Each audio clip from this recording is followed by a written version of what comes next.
Yeah, I got Okay. it. Got you.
The mail room, I be tuned in.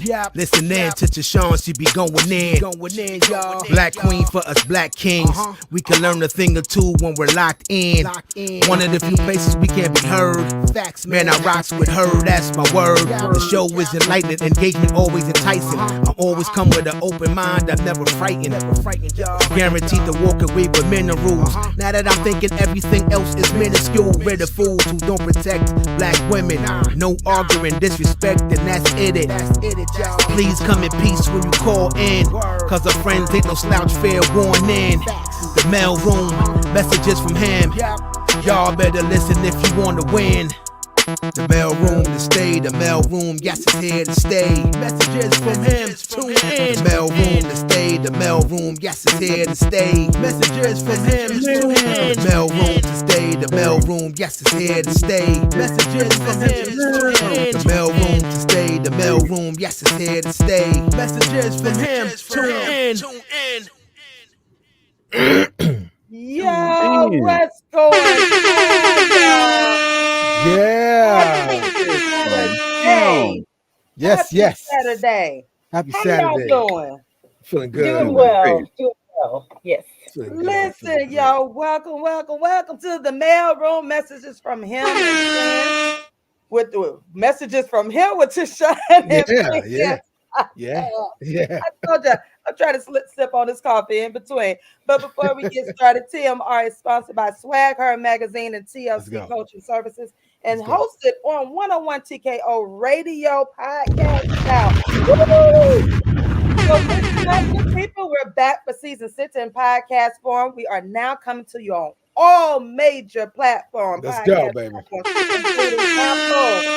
Spotify, Google, and 101 TKO Radio Podcast. Oh, including iHeartRadio, y'all. Woo! On iHeartRadio. So make sure you subscribe to our YouTube, the Mail Room 7671, and download the 101 TKO Radio app to listen to all of the latest episodes. And today I have my friends. I got DJ Johnny Prince. Yes, what's going on? What's going on? Yes, it's going on. Clear alert podcaster. Come on now. We got Mr. LaRon Takeover. Mr. It was the Uncanny Show podcaster. And the Uncanny Takeover. The Uncanny Takeover. I was waving because I was on a call like we was in a parade. So you know what? And we have our guest co-host for today's episode, Miss Evelyn Whitney. Hello, everyone. Hello. How y'all doing today? Always good to be doing with great. You. Always. Good to have y'all. Good to see y'all. Good to be seen, y'all. We made it another week. That is a blessing. I don't know about y'all, but I am super blessed to be here on this Saturday morning. Including our very own Dexter Scott King. Last week we wasn't on, and then yesterday Carl Weathers, two black icons, legends. Rest in peace. They were both young. Carl Weathers was 75, and Dexter Scott King was 62 or 63. Yeah, he was young. Yeah, he died from colon cancer, pancreatic cancer. Pancreatic, yes. Yeah, and so I'm not sure what Carl Weathers was, but he was highly active. He was just he did a commercial for somebody. Mandalorian, was it Mandalorian, Disney's Mandalorian or something like that? Oh, for real? I didn't know that. He was he was still working. He was working. Oh, yeah. Yes. I just seen him in an episode of a TV show that I watched, and I was really saddened to hear that. You guys, Action Jackson. That's all I can Action Jackson, for real. Yeah. Oh man. Action Jackson. And then of course Apollo, is just a very good actor. I always thought he was handsome too. He was, like, ooh, that was one. Yeah, when I was younger, I was like, you're going after a man your age now instead of Usher, I was about to say, he was looking good now. And then look, he got final with time too. I'm like, oh, he was a handsome old guy. But I'm like I'm you. so proud of you. I'm so proud. I was worried. I'm so proud of you. Yeah, he was indeed a great actor and so forth. So prayers to both of their families, the Weathers family and the King family and so forth. And just the deaths they coming. So that's why I said I am thankful to be here and thankful to see y'all, no matter what is happening around us. But today I do have to give the brow out today to the students at McEachern High School. Yes, was it yesterday? What they do? Here in Cobb County where they were shooting. What? And they had to put the kids on lockdown and they had a shootout at the school and so forth. And it was, some of our boys, our babies. So I'm not sure if anybody was injured. I want to say 2 people were injured, but it was, and it's just like, come on, y'all, school shootings and it's just too much. So we got to stop being jealous of them other folks and trying to do what they doing.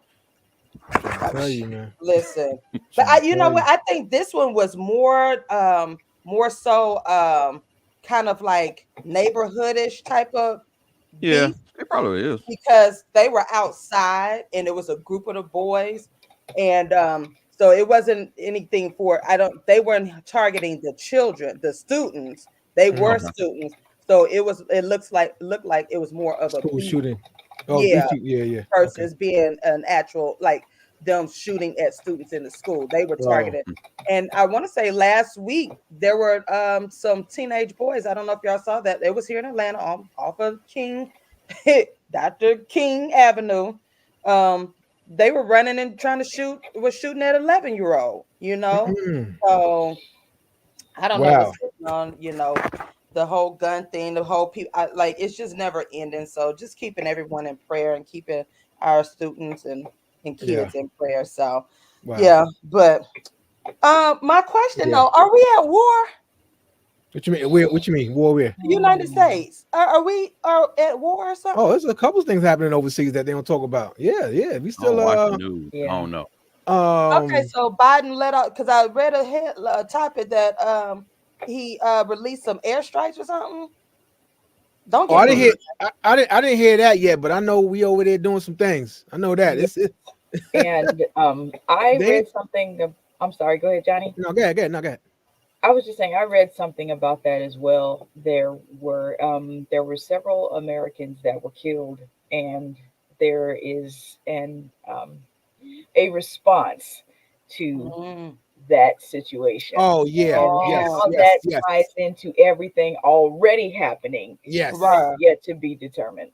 Okay, are they talking about the 3 black soldiers that were just killed from Georgia? I think so. Yes, they were part of it. It was a drone attack that killed these Americans, and like you said, that airstrike was in response to that. That's what it was. Wow, and prayers go out to those families. I was listening to one of the mothers. And I was just sitting there in tears, and she was like, "My baby's not coming back home." And that was sad. Sad. I read these stupid comments. I live for the comments. They could be either funny or hilarious, but some of them could just be downright just evil.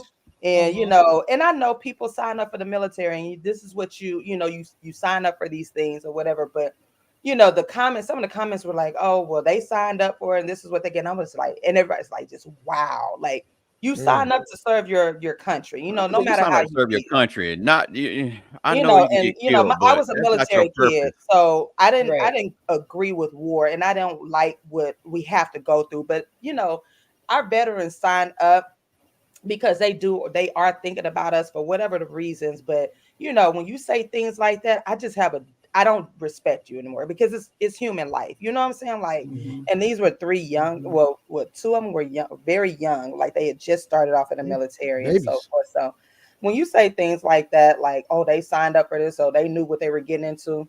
Yeah, they know what the military is all about, but you never expect to lose your life right there then over, and then you don't know what you're fighting about and this kind of stuff. So yeah, I keep praying for people because it's sad. Some humans on earth are just sad, right? There's some people that don't need to be here, right? That's right, just pathetic. I just gotta say, they just pathetic. I just like it. So anyhow, but Listen, we got a good show today. We got a good show. We're talking about love restarted, forgiveness, as we were ending out our January series on commitment. And so we're going to talk about that, plus a little bit of intimacy talk, because it's the month of love. Yeah, baby. And it's Black History. I got on my Black History earrings. I don't like dangerous earrings. Like, I don't like the big, but I'm put these on for my okay. culture.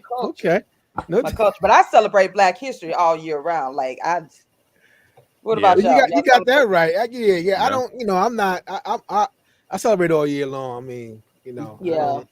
That was one of my posts that I said to people that everything that they post during Black History Month is still relevant March 1st back through January 31st. Absolutely. Right. That's right. Right. Yeah. That's right. I mean, I and not to take away from the Black History Month, because we do still need it. If we're gonna give everybody else months and seasons, we definitely need ours, especially for our children in schools. But for me, I'm like, listen, I'm Black every day. I celebrate Black History every day. We inventing and creating every day. So to this day. I love it. It's just something about Black History Month, but it gives me an extra boost, because I'll be like, look. Come on. You ready to jump off? I get this like extra, like, see, I'm like that every day. Look at me sideways if you want to. What? Wow. Like, on that. You ready to fight? Hey, you ready to get him dance, girl? Don't fight. I know, like I just be like extra when it comes, like, literally. I was in the store, like I think I was in the line or something, and what you looking at? Like, what? Oh, Lord, you like that TikTok I just came across, or Instagram post where the white lady was doing something, standing outside, and the Black person came across and he said, "Move, girl." Oh yeah. It's Black History Month. Move, girl. That's me. I'm telling you, that's me. I be like, get out of my way. What you looking at? Like, what? It's Black History Month, So, but I mean, it's Black History Month. I just get this look, like. That's the same thing about. I've started to realize. Well, I had to go get food for the dog this morning at Walmart, and I'm looking at all the Valentine's stuff, and people seriously get mad. And not calling any women out. People seriously get mad on the 14th if that man forgets to do something on the 14th. Granted, he's done several things throughout the year up to the 14th. But the 14th, you missed the 14th. I didn't get my flowers. I didn't get my gifts, my bears, my romantic trip. Yeah. Well, if you're over the age of 35, 40, you should be upgrading anyway. You shouldn't be getting no bears and whatever. You should be getting some gifts and trips and stuff. Hey, my baby like bears. I mean, I like them too, but you better not forget that day. That's all I got to say. Yeah, forget about that's that sad though. It's like you get a divorce because you missed the 14, but I don't miss the anniversary. I don't miss everything else, and I'm good. Now I'm they still get in a the house. divorce because he missed something. That's deep. That's something deeper. that was long before the 14th. Yeah. That was just a catalyst so they could put it on them divorce chart proceeding. Yeah, he missed everything, including the 14th. So, what'd you say, Lisa? If they say they get it on the 15th, you want to sign? Like, listen. So, I mean, some people take it real, like they take it. I mean, back in the day, I used to be like, oh, Valentine's Day, but now it's like me and Chef. Well, he has Sweetest Day, so that's in October. So I celebrate that for him, and then he'll do Valentine's Day for me. But it really, I'm cool with it if he doesn't get me anything for Valentine's Day, because we give gifts to each other all year long. But that was something that we made it. Like it really isn't a big deal, Valentine's Day. Now, Sweetest Day for him, it's a big deal. Got that right. I can't miss I cannot miss that. Forget Sweetest Day. And what day it is again? It's October 17th usually, or around that time. Yeah, you better not forget it. What you say? Do you have to be? Do you have to be from Ohio, Chef? No, you don't. Well, it's the Midwestern holiday. So I'm I'm Midwest Albany, so that counts though, right? No, Georgia. You in Georgia. You gonna celebrate Valentine's Day. Or as the kids say, Valentine's. Y'all, it is Valentine's with an M. Valentine's. TINESNN. It ain't Valentine's. No. Oh, that ain't- hurts me. Dang. It's Valentine. Nine. Valentine's with an N, baby, with an M. Oh my gosh. M. Whenever I hear people, I just be like, oh. M. Valentine's. It's just, it's a teacher in me, and it's just, but hey, say it if you want to. I'm just saying, if my face light up, like I give you that look. But are you doing it? Y'all doing anything for Valentine's Day? Nah. Yeah. Nope. We don't celebrate. Yeah, nah. I'll tell you. I'm Valentine's all day. I already told you what. Y'all celebrating Black love. Oh, wait a minute. Today is National Wet. Oh shoot, y'all! National what? I gotta get a National Wedding Day. National Wedding Ring Day. Wedding Ring Day was National Well, no, this month is National Weddings Month, and today is National Wedding Ring Day. So, wow. And it means necessary. Basically. Wow. Yeah, so flash up your wedding rings. I got to make that post, y'all. It's been a relationship coach because I am your certified relationship coach. Oh, All my God. things relationship growth. So, and speaking on that, I do need to see a dancing video from each one of you all, including DJ E Smooth when he comes back next week. The two guest co-hosts, Evelyn and Mark. I need to see those dance videos. Okay. 29 days of dancing. This is day 3. Okay. All right. All right. I guess we can participate. It's supposed to be the cup. Listen. Hear that, baby. Yes. Listen, Lisa, I need y'all the dancing videos. Oh, y'all gonna dance this year. I put my twerking. Let me go ahead and find my loose playlist. Go ahead and I'm in the gym every day. Could that be my dancing video?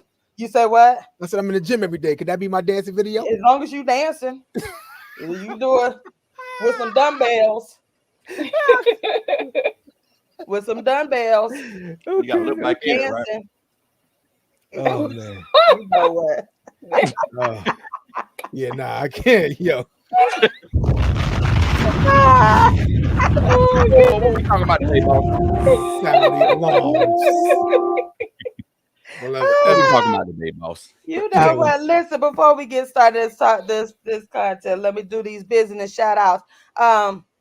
Here by Tatiana Latressa A. Crawford, Executive Life Coach, DJ Johnny Prince, DJ Services, Women Are Dope by Chelsea Speaks, I Can Beat MS with LaRon Williams, The Plush Lab, Chemistry Treats, Toki Miller, Arlene Corley of The Path Podcast, and Dr. Gina Crawford of The Power Experience. And for more information on these businesses, visit IG's The Mailroom 7671. You will see their new flyers and their information plastered all over this weekend for a $10 business shout out. And I thank you all so much for investing in your business and with me and in yourselves. It makes a big difference, and I really appreciate that. And if you all, again, want to invest in your business, just $10, y'all. You got $10. $10. That's pretty cheap, y'all. Yeah. Pretty reasonable. So go ahead and get those business shout outs in. And remember, we're on all major platforms. So listen, I mean, come on, y'all. Tell y'all. So thank y'all so much. And again, go visit their information. You can find the information on the TMR platforms. Okay. And make sure you connect and follow with them. That's right. Thank you. So listen, today we're talking about love restarted, forgiveness in our relationships. Now, I know forgiveness is always one of those issues that people find it hard to do because the first thing they think of is somebody cheating. Or, it's just, I can't forgive and I can't forget. Mm-hmm. But I've known couples that are thriving to this day. They've been through some hell and high water. And they are celebrating 15, 20 years, 30 years. But one thing that I learned from them and that they shared with me over the years is they had to forgive. they had to forgive each other, and they had to go through. It was a process, and it didn't take overnight. It wasn't an overnight process, but it was something that they both agreed that they would do, no matter what the offense was. And being this is love month, a lot of relationships want to call it quits because one of the partners offended them, and whatever it may be, may be the case. Now, forgiveness again does not equate to condoning the behaviors.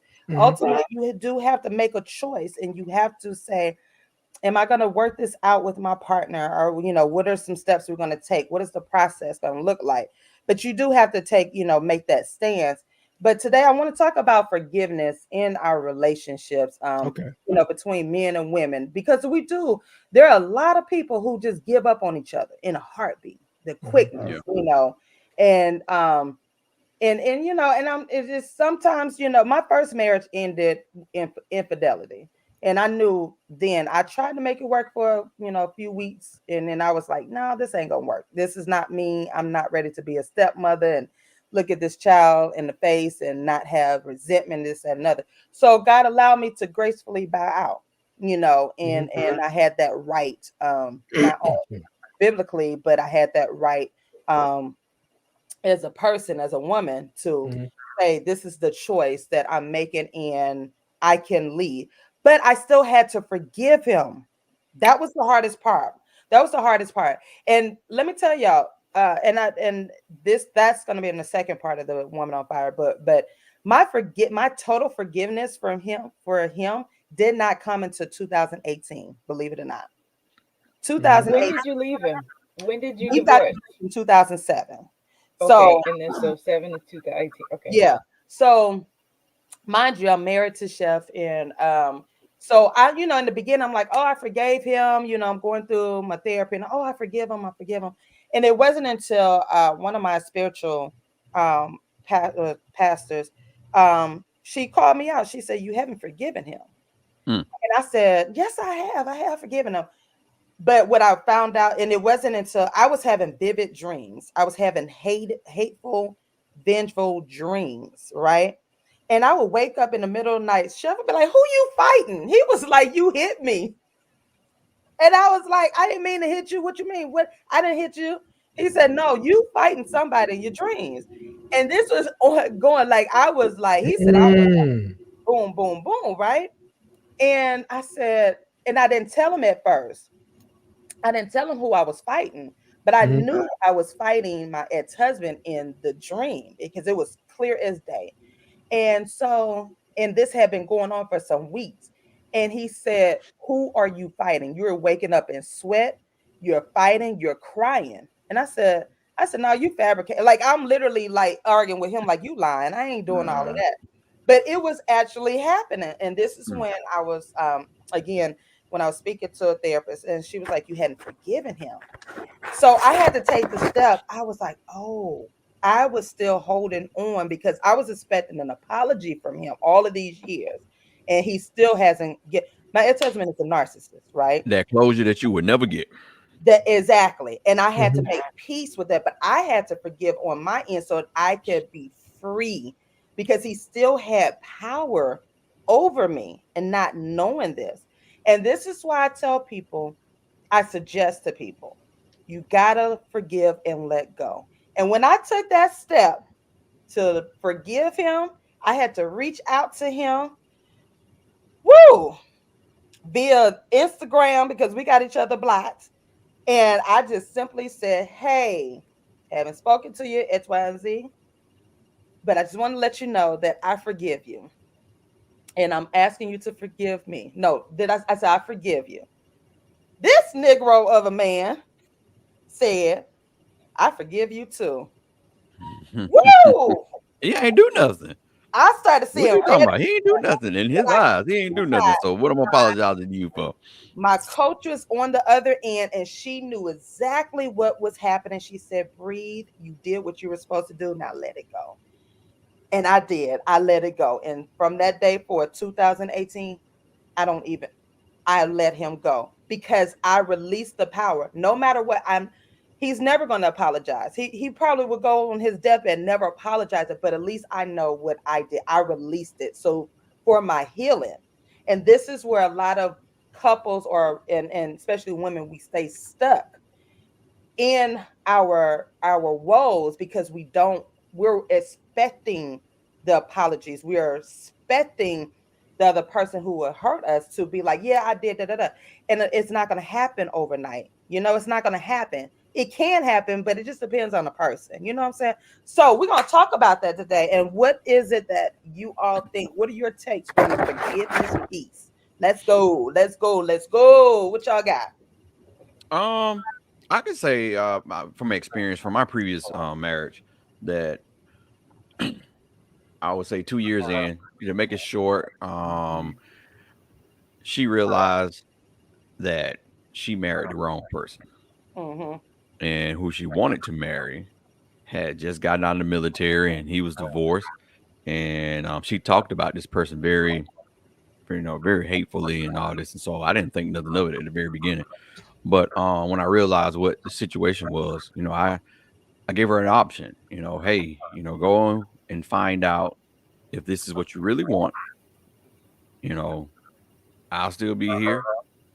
And if you don't want it, you can come back home and we start over. If you do want it, I'll let you go. Because I was really in love with her, and I wanted her to have what she wanted.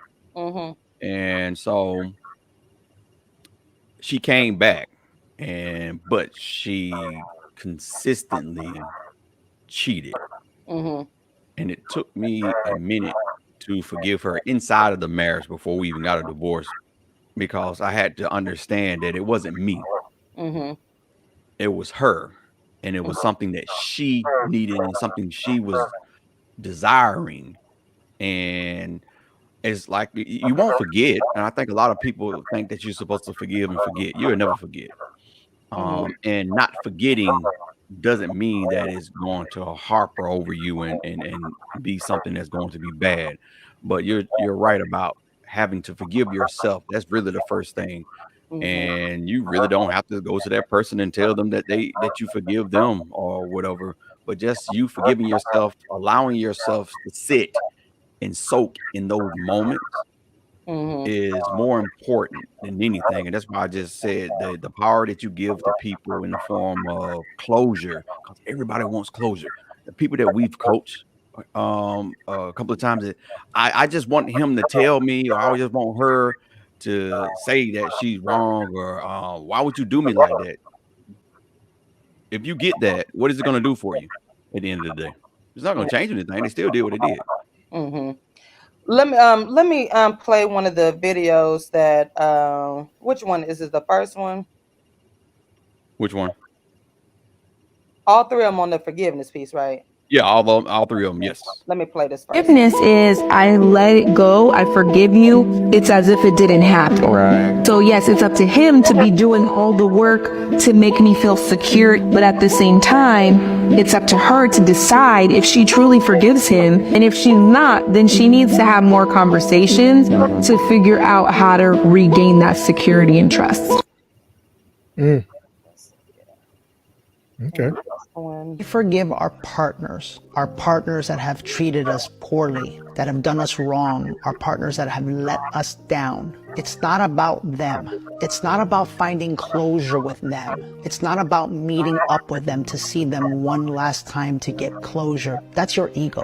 True forgiveness and true healing happens regardless of what's going on outside of you. So forgiveness with a partner that has harmed you is really about you making one decision and one decision only. How much do I love myself?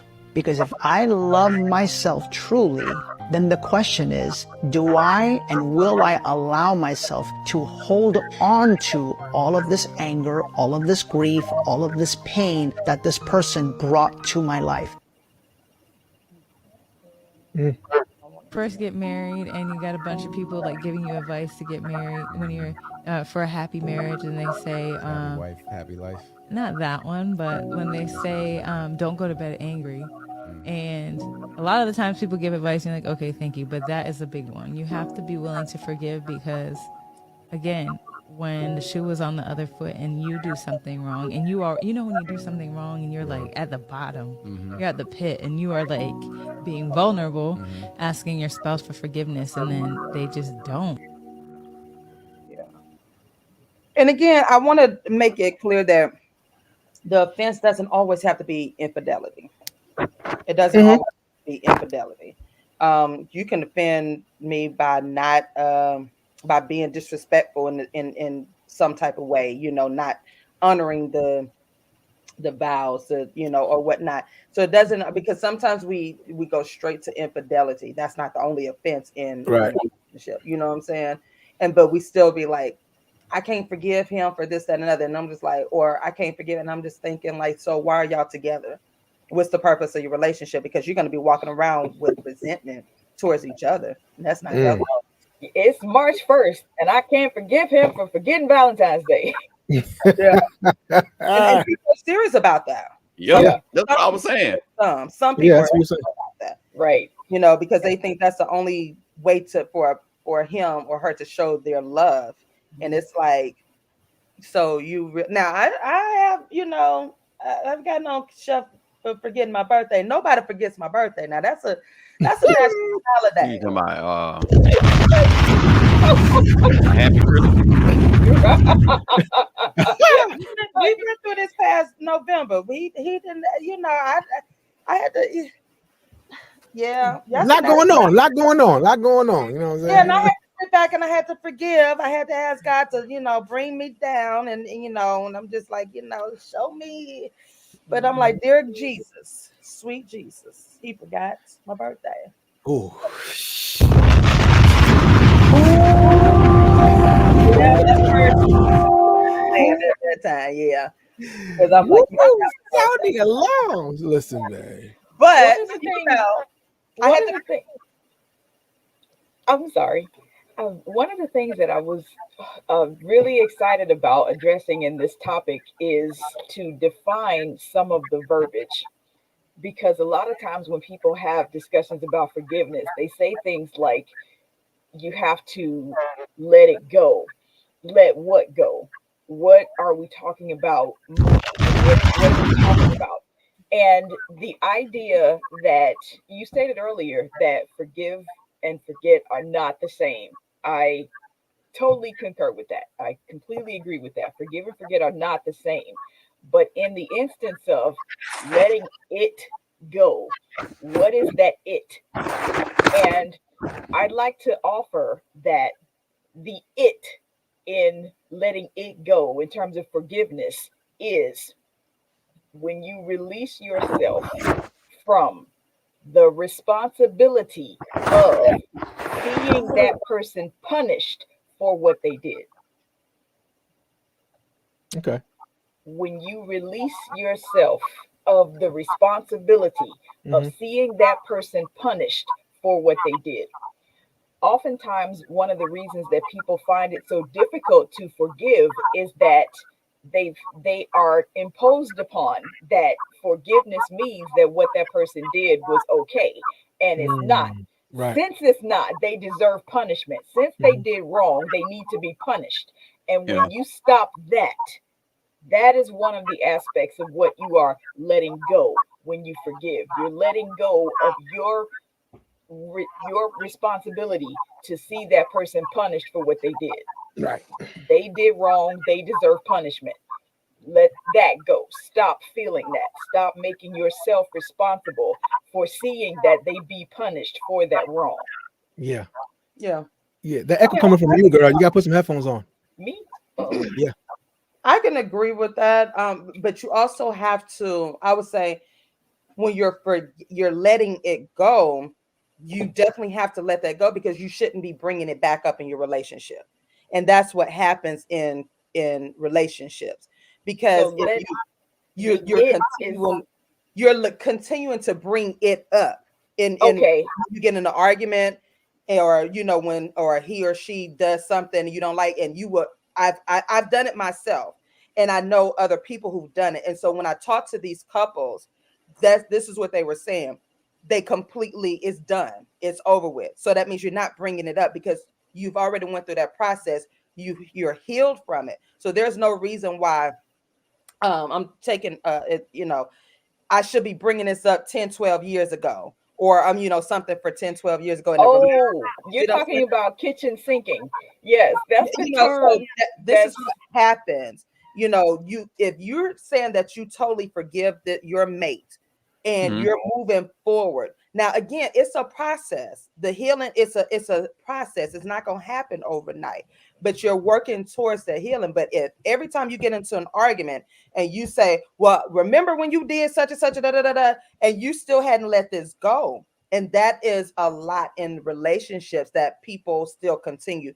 You're not dealing with the process. Like you're not taking those steps to heal completely. Yeah, I still remember my ex-husband having a baby on me, and I wrote a book about it, right? But I don't mention, the only time I mention that situation is when I'm coaching. Not even when I'm coaching, because as a certified coach, I'm not supposed to bring up any of that, right? So if I'm using it as a tool, as a resource or whatnot, so I don't bring that up. I don't bring it up in my relationship or whatnot. I don't harp on it because it's done and over with. You see what I'm saying? That's what I'm saying. Like, you forget it. You're supposed to let it go. It's in the seat of forgiveness. If you forgave this person, you're done with it. Now, again, it depends on you how long it will take, because if you're continuing to remember the offense every single time, and then you're still with this person and you're going through the therapy or whatnot, and you're continuing, there's something deeper that has to take place, more healing. This is where your therapist comes in, because now it's something else that's triggering it. It's another layer to that, because if you cannot let go of this offense, there's something deeper than that. And that's when you go into that's when you should go to a therapist or a counselor, not a coach. You got to go somewhere deeper, because there is a big problem. I had to go somewhere deeper. I couldn't just stop at a life coach, because there was a problem there. You see what I'm saying? This man offended me big time, royally. And so on the surface, I'm like, oh, well, I forgive him because I'm be like the other women. But then when I started going to therapy, there were layers. There were layers of, why this happened and why it really offended me. That's what I'm saying. Like, in a lot of relationships, this is what's happening. I agree with that. I just, in what we've been discussing so far, gives the it two different definitions. The it, from the way that I was presenting it, is releasing yourself from the responsibility of seeing them punished for what they did. You're talking about after that point. Once you release yourself from that, stop talking about it. Don't bring it up every time there's an infraction or something else to try to connect that to. So the points that we're making they will definitely work in tandem. And I perfectly agree with you that each person's process is going to be a little different. We can't say that since they just forgot Valentine's, you should be over it in a week. But since they forgot your mother's birthday, you shouldn't even worry about that at all. No, it's not up to us to say how long a person has to take to get through that forgiveness process. I totally agree with that. Starlet says she agreed, but for her, infidelity is the unforgivable offense. Can I jump in on that right quick? Yeah.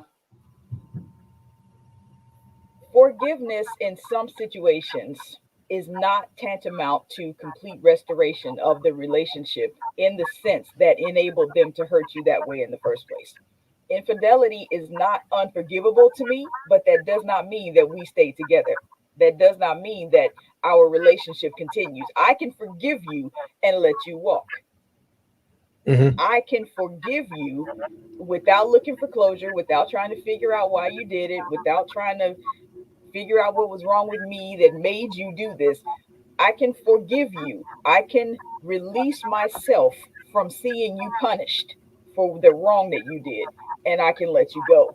So in that essence, forgiveness is not unforgivable. You can forgive a person. That does not mean that you need to stay in that relationship. That's right. Especially if you're talking about infidelity, like you started with. You have forgiven your ex, but he's your ex. That's what I don't want people to lose. Right. The power in using forgiveness to manipulate people comes with the erroneous attachment to forgetting. Right. And it's like a simple example that I give people is, if someone stole $500 out of your wallet, you can forgive them. You can decide that you're not even going to wait to, you're not even going to look for the money back. Just, it's okay. Nah, But I need to look for that. but you will not give them your wallet to hold again. Right. You have Correct. learned Correct. that their behavior is not conducive to certain parameters of your interaction. That doesn't mean you vow to condemn them to hell. It doesn't mean that every time you see them, hey man, look, you owe me, you got, So ask God to strike them down in a heartbeat. And that's a perfect example that I like to give people regarding what forgiveness actually means. Yeah. You can not hold that person responsible for being punished for what they did without giving them the power to do it again. Yeah. I mean, I used to think the same thing, that infidelity was unforgivable. But when I go back to my faith, and it, and when God says to forgive, and that's something I had to do. I had to be obedient in my faith, because that was the reason why I kept having those dreams, and it wasn't helping in my situation, because I was like, well, I can't forgive him, because on the surface I'm like, I'm forgiven. I've forgiven him and moved on, but I was still holding on to that, like, it's just unforgivable because I went through this, that, and the other. But it wasn't, again, for me and my faith, I had to forgive and let it go so that I could move forward for what God had blessed me in my new relationship, because it wasn't fair to Chef. You see what I'm saying? Because I was still having some resentment, because now I'm looking at him like, you're going to do the same thing, because I still am in this cycle. So again, this is why I say we have to be, and I do suggest this, we have to be careful with our words and the understanding, because I too was at that point. It's unforgivable. I could never, but when I watch these other couples and thriving couples that talked about this is what helped me on my journey of healing in relationships, because now I'm like, oh, wow. Okay, it can, but it's a process. It's not going to be easy. Right. And so this is why in relationships, you have to have your village of good couples who've been through the trenches and who can say, listen, we done been through this, that, and other, but you can make it. We've dealt with this, but you can make it. Mm-hmm. We've been through that. She left me. I've been through this. He left me, but you can heal. You see what I'm saying? Like you have to, I just encourage people to. Now, I did have a group at one time. I did have a group of, girl, I wouldn't do that. I wouldn't go by his house and egg it up. It was all out of anger. And get yourself arrested for somebody else's sugar in that gas tank. That's the gas tank at this point. We passed the sugar in the gas tank. I tell you, it was Rice Street offense. It was Rice Street. It was clank.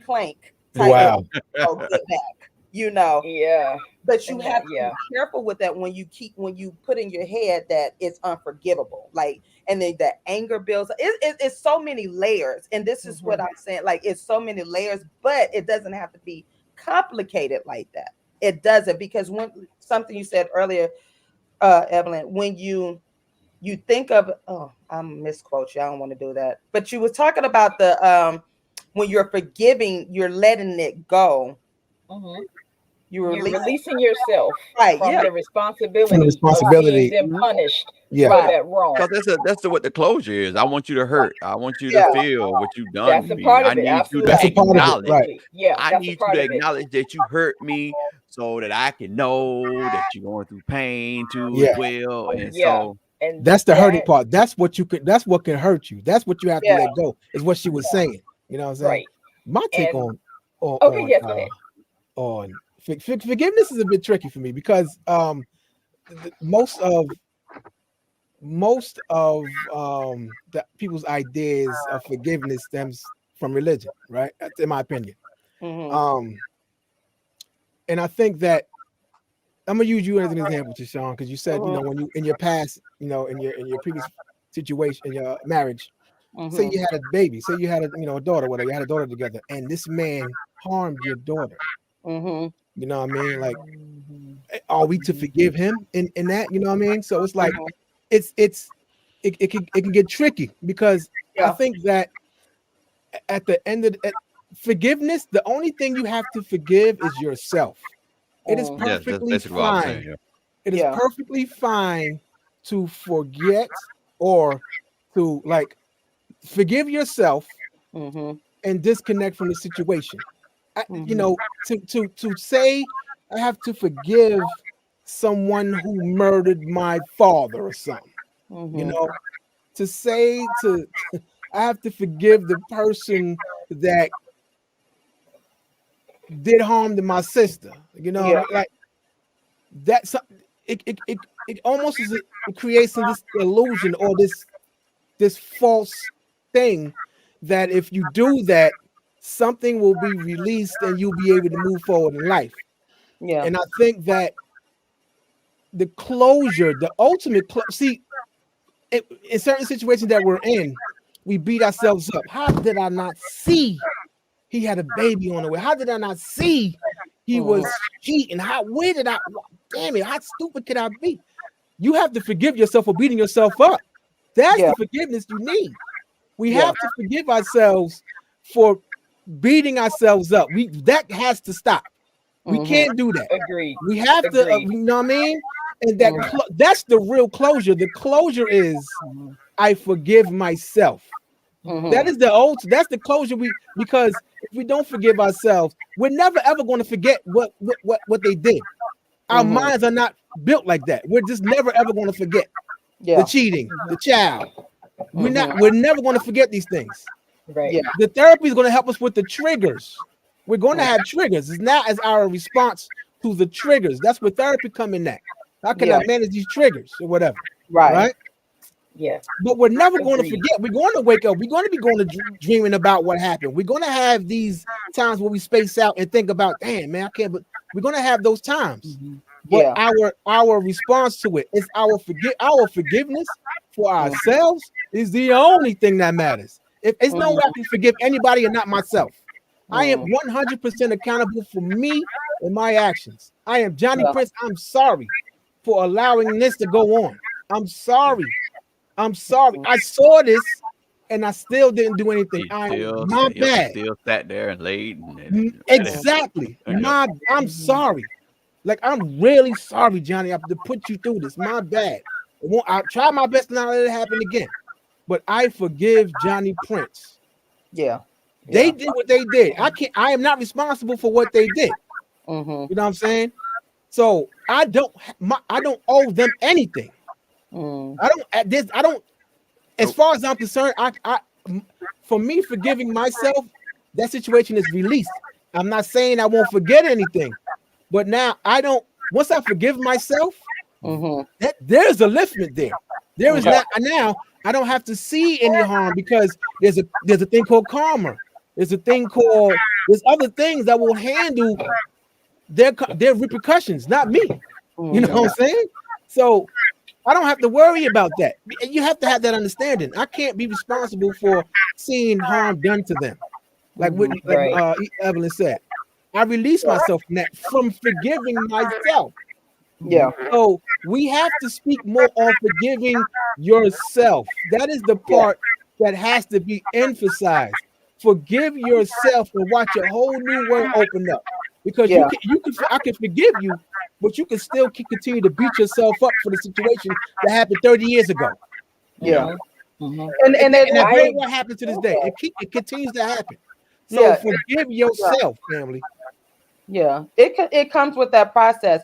I'm glad you mentioned the offense. I had some women on Woman on Fire podcast before, and they I had one who experienced molestation as a child. I had several women, close friends, and I had someone whose family member was murdered, their mother was murdered, and so forth. But they talked about that forgiveness piece, believe it or not. They had to forgive their offender, like that person that harmed them. That's unrealistic. It's crazy. But it's again, it's from what they explained, it was a release for them, and they had to move on. And I don't fault them for doing that, because that is something that I've struggled with. If someone was to harm my niece, sexually molest, or whatever, and whatever the case may be, how would I handle it and so forth. But listening to these women and some men that I had to interview, it was amazing. It was amazing, and I admire them for the strength, because they did say they had to face that person, that family member, and they had to do some releasing. And again, this didn't happen overnight. Like some of these women that I talked to, it took them years, and they went through down this spiral, their lifestyle or whatnot. They noticed a lot that was going on, because they had not gone through the healing and the forgiveness piece. But once they did, they were released. It was a different kind of release for them. So let me get Can this I right, ask Tashon. you a question? The last one of them had the same release forgiveness story after this thing occurred. So let me ask you a question about their testimonies to you. Mm-hmm. Can you identify from what they said the exact thing that they released? What was that thing? Right. This thing, one, she had to release the fact that her grandfather molested all the grandchildren, and nobody said anything, but they knew. And she was next in line. She was next in line when everybody before her, including the adults, knew what their grandfather was doing. So that this family, you see what I'm saying? So she had to release the fact that, okay, her mother them knew. Like it was wow, because she had to release the fact that her mother knew, her cousins knew, the grandmother knew, but nobody tried to stop and protect her. So she had to go through that process. Then, like she said, she had to go through the process of forgiving herself, because she was like, if she knew what was going on with the cousins or whatnot, how come she didn't say anything, but she was a child or whatnot? So it was like different layers and whatnot. Did she say it was easy? No. All of them said, and it was about 7 women. They wrote it down, whatnot. They all said it was not easy for them. I agree with that. Because this is what family members and I want to say all of these women, it happened in their families. And the one who the guy whose father murdered his mother, and then there was another young woman, I want to say her dad murdered her mother as well. But it was a process of forgiving, and they talked about the forgiveness piece, So let me ask you this, Tashon. So if let me ask you this. So if you believe that that if a woman was molested, that for her to be released or whatever she needs to let go, she has to forgive the offender? Is that what you believe? I mean, I believe, because I had to forgive my offender when I was raped twice. If not, then I would be messed up. And when I messed up, meaning I would still hate y'all as Black men. I was finna say that, but go ahead, Sean, finish, because I can add to that. I mean, as my therapist put in, I don't want to divulge in too much of our conversation, but as my therapist said, there was a release that I had to let go. And it did not mean to forget, but at the same time, I had to forgive myself. Like you said, I had to forgive myself. But before TMR came about, I was still holding on to what my rapist did. Well, at that time, almost 20 years ago, because I had never released it. I had never talked about it. Only told one person at that time, and so that's where the hatred began to become more relevant after like the divorce and all of the stuff that Black men had done to me. And I realized that I hadn't forgiven. I had let it go. On the surface, I was like, oh, I forgive. I'm done. I forgive myself. I'm good. But deep down inside, I was still hurting. I was still holding on to this, even though it was buried in the back of my head. Nobody, my husband didn't know. Chef didn't know any of this. But my therapist was like, you got to release this stuff. And what is happening, I can't speak for all women, but the women that I have spoken with over the years, when something like this happens, we bury it and we don't release it and we don't forgive. Not to say I won't forget, but I have started to forget that.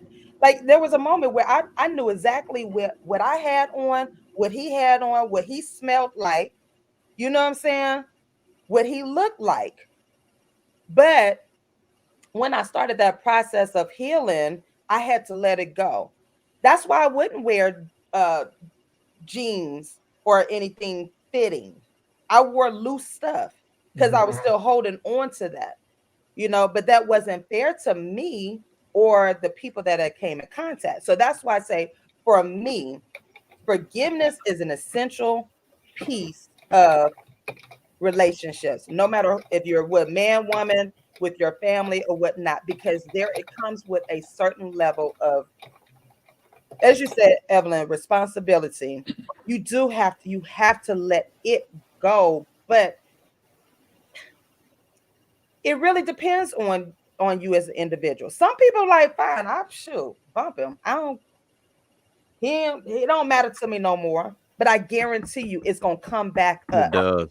Because we have not dealt with it. And we don't deal with a lot of these offenses, and that's why. So you're saying they don't, you not, if you have that attitude, the person generally didn't deal with it. Yeah, the person. So there's no such thing as you forgiving yourself. Yeah. And having that same feeling about, oh, well, he did what he did. I accounted for myself. I forgave myself for the situation, and I move forward. So that's not healthy. I would say I have to forgive that person as well as myself. It depends on you. And this is why I suggest to people. It really ultimately depends on you. Some people have that attitude, and it's not a bad thing or a good thing. It really depends on you. If you can walk and say, "Hey, be done. I forgave myself, and that's all that matters." You know what I'm saying? And if you dealt with it, a lot of times we don't deal with this situation. Well, that's what I'm asking you. I'm as a person that dealt with it, and say that I forgave myself. Okay. Is it okay is that okay without forgiving the other person? That's what I'm asking. Ask yourself this first. If you were to see that person, what would you do to that person? Who, me? No, I was talking to Johnny. In general, yeah. In general. Johnny. Like if I was whoever did the foul to me, I didn't. If I see the person, then that's just what it is. I'm not gonna do nothing stupid to go to jail. I ain't gonna do none of that stuff. Well, so then because I forgave myself. You know what? That's that point of view. You have forgiven them. Not saying that you have given them a pass, because most people that haven't forgiven someone, and that's where my story is. Like when I was raped at 16, I was so conflicted because me being 16, being a black male, then me going back home and me not having my family believe what I stated happened to me, because that wouldn't happen to you, not the person that you know, your track record of how you were in school. No, that can happen to you, right? It took me to forgive that person because I found myself going right back to Atlanta to kill that person because I felt that was the only way for me to release that situation. To forgive myself, it was to take that person out. And like Tashon said, well, everybody is different, but I had to forgive that person. And God's funny because when I did make it back to his apartment, it was almost like he had never been there. I mean, it was immaculate, it was clean. And it was just like a few days that I moved back home. But that was hard for me because I thought my closure was that I needed to take this person out.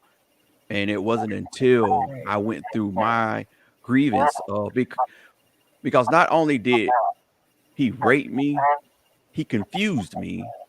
And I even took myself back over there several times for him to misuse me again. So I had to forgive myself and that person just for me. I don't know about nobody else, but I had to do that for myself.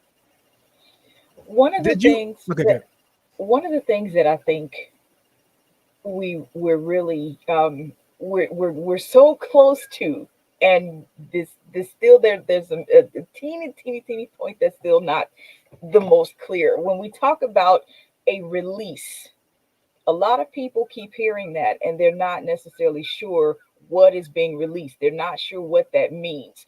So for a physical example, he had a hole on me. He had a hole on me. That was a release for me. So like, this is my hand. Everybody can see my hand. Somebody has stolen $500 from me. I think they should be punished. This pen represents my feeling that they should be punished for what they did. So now I'm holding on to that. It's in my hand and I cannot let this go until I get my money back. Right. If I release it, what am I doing?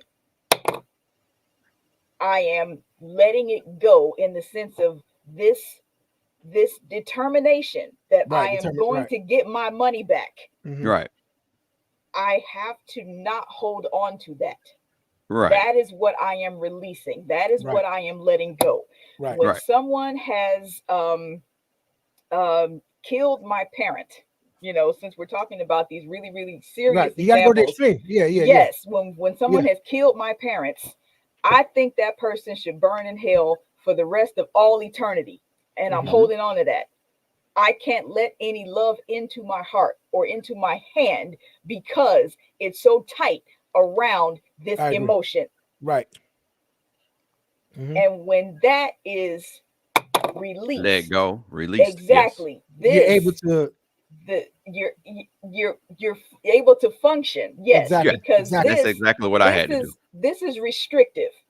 Yes. If you are walking through somewhere and your hand is trying to get through somewhere, but it can't because this thing that you're holding is preventing you from passing where you're supposed to go, to release it is now just the rest of what you're moving forward in.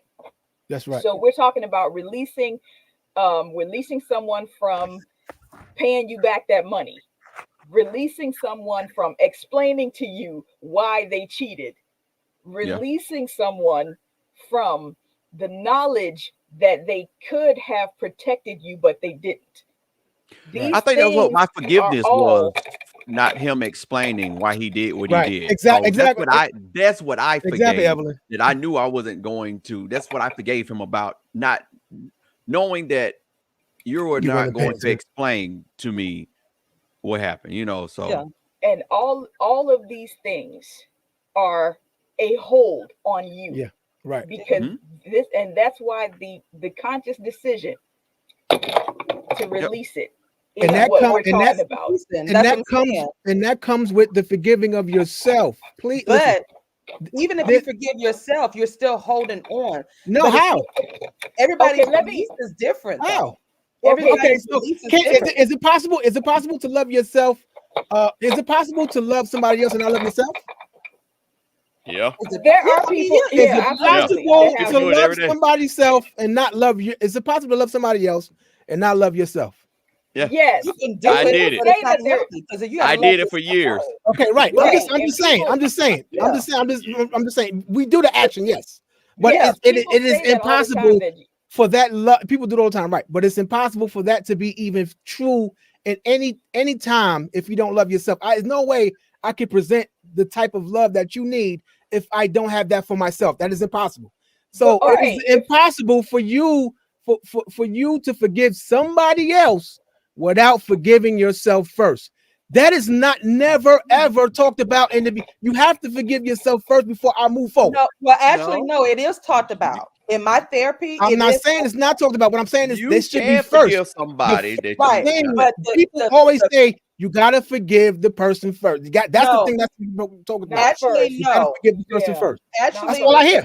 No. So this is what I'm saying. When I talk to the couples who whenever went through, I'm gonna use a couple AB.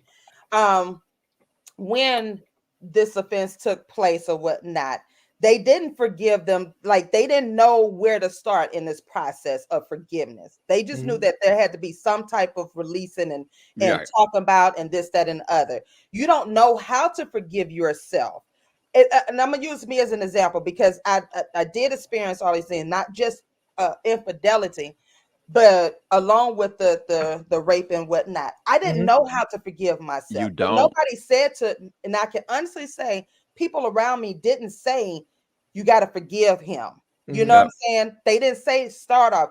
What was said in the beginning of my process: breathe and don't try to figure anything out right now. I can honestly, thankfully, down to my pastors, to my friends, because they knew me. I was trying to figure out how to start this process because I wanted to move on with my life. The first thing that I was told was breathe, process everything in, because you're going to go through the emotions. You're going to go through the hatred. You're going to go through the anger. You're going to go through the sadness. You're going to go through the depression because something just happened that violated you. That's right. In every which way. So how does that look like of forgiving myself? It took me years. This is why I stress. When people get out of one relationship and jump into another, it irks my soul. As your certified 100% growth coach, 100%. That is unhealthy. My soul, because you have not healed. Right. You have not gone through the process. I guarantee you have not. This person, for whatever reason, and whatever the case may be, it doesn't have to be cheating, but they violated you in some kind of way that was not healthy. So how do you process that and jump into another relationship just that quickly? Because they forgave the person. You see what I'm saying? No, they didn't, because they didn't process. But that's what we're telling the people. As long as you forgive the person, right? I know you can't. This is what I'm saying. This is why it's tricky. You know what I'm saying? This is why it's tricky, because the thing is, as long as I forgive the person for what they did, I can move forward with my life. But you can't. There's you have to forgive yourself first. Yeah. You do. First. You have to go through the process. And even the word tells you it's a process. He didn't say just straight out forgive. He didn't say, but he tells you at the end, you got to forgive. He knows it's not easy. We humans. Absolutely. He knows somebody hurt us. God does not expect you to be like, okay, he didn't rape me, so I'm going to forgive him today. No, he knows that it is a process. Absolutely. That you do have to forgive yourself. But what does that look like? And a lot of people don't know what that looks like. And this is why I emphasize you don't need a coach at that moment. You need a therapist. Absolutely. You need a counselor who can dig deeper into that, because it's something deep rooted. When I started going to therapy versus a counselor, I need y'all to understand. I'm talking to the people out here. There's a difference between a therapist, a counselor, and a coach. A coach cannot diagnose levels to this. I cannot diagnose you. I cannot tell you. The only way I suggest that you go to a therapist if I see that you're going to harm yourself. Right. That's it. I cannot give you any diagnosis. And this is what people are looking for, the easy way out. Yeah. They don't want to dig deeper. They don't want to go. Yeah, they're running from the demons. Right. They don't want to go to pastoral counseling. If you don't want to go to a therapist, they have faith-based therapists. I had a faith-based therapist that's going to tell you the values, that's going to give you So this is why I say people do not want to dig deep and get the help for their healing process. It's a lot of trauma under that unforgiveness. When you're holding to unforgiveness, that means you're not forgiving yourself and you're not forgiving the offense. But eventually you're going to have to do that. If I had chosen to continue to unforgive, to hold on to the hurt and the unforgiveness of my ex-husband, I would be in a miserable relationship with Chef right now. Or not. Right. Or no. I know so many bitter Black women right now, bitter Black women, single and married. You know why they're bitter? Because they haven't released the trauma from years ago from the other man that pissed them off. So what me and Evelyn is saying is that release doesn't come from me forgiving them. It's forgiving myself. It doesn't come from forgiving them, but they still haven't they still haven't dealt with that. Dealt with it. Right, correct. In order for you to deal with it, you got if there is a process, because you're not gonna forgive yourself overnight. You don't even know what that looks like. You don't even know how to say, like I didn't know how to release myself. How do I forgive myself when I invited this dude over to my house? I thought we were good.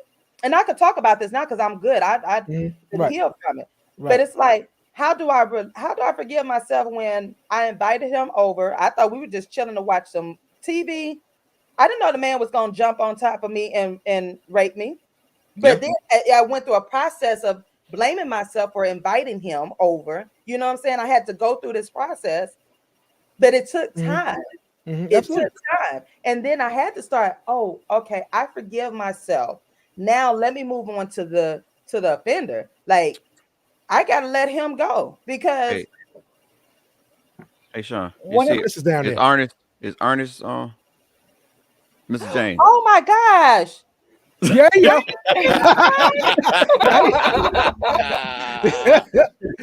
got it about 5 minutes. Hey, y'all.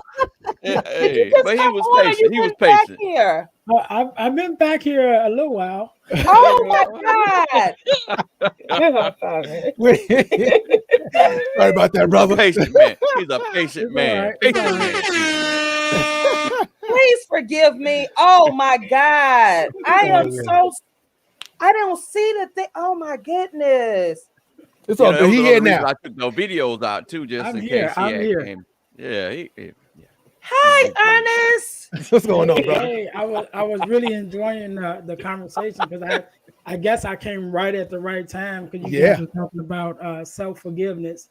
And I'm like, okay, I came right at the right time. Okay, it's all God divine. Because oh my God, Lord, I'm not gonna hit the snooze button again, y'all.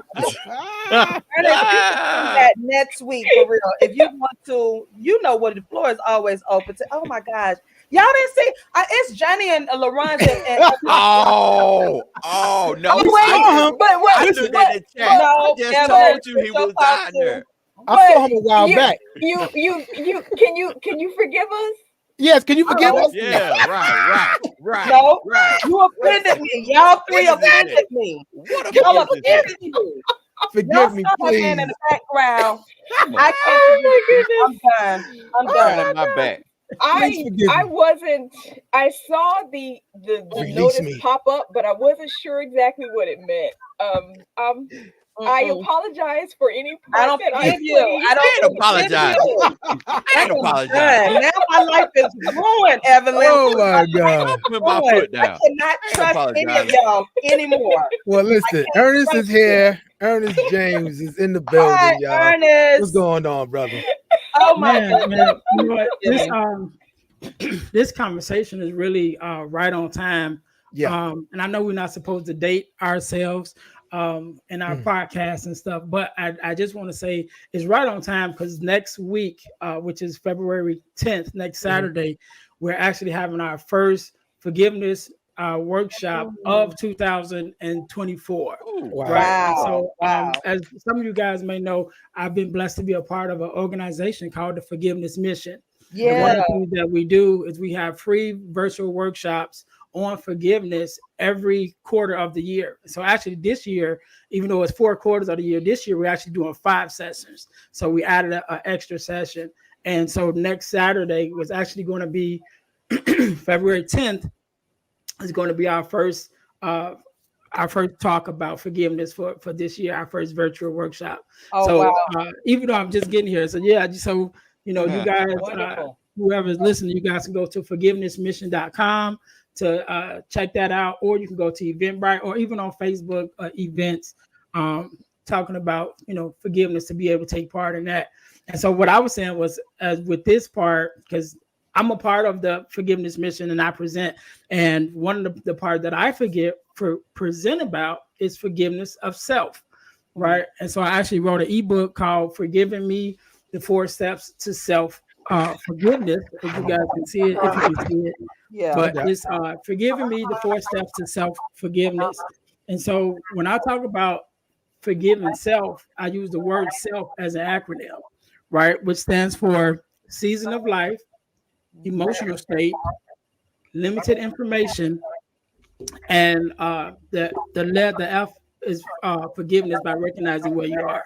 So we can go into it a little bit. So when we're talking about forgiveness of self, a lot of times we hold ourselves, we hold judges against ourselves and grudges against ourselves for things that we did in the past, right? But if we now looking back on it, right? So now I'm 47.